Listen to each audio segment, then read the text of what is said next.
મારું નામ માવજીભાઈ સરવૈયા.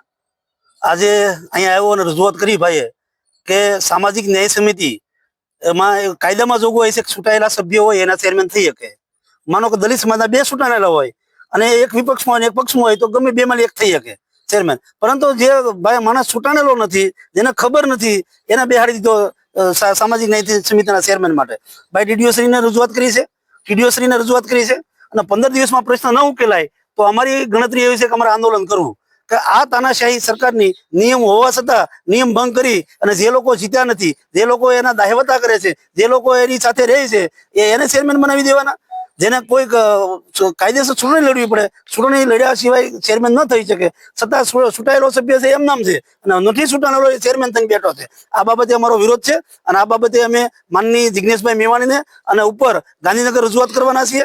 અને આવતા સમયમાં સામાજિક ન્યાય સમિતિના ચેરમેનની બદલી નહીં કરવામાં આવે તો અમે આ ઉપવાસ આંદોલન કરશું. ઝાંઝમેર ગામનો પ્રશ્ન છે.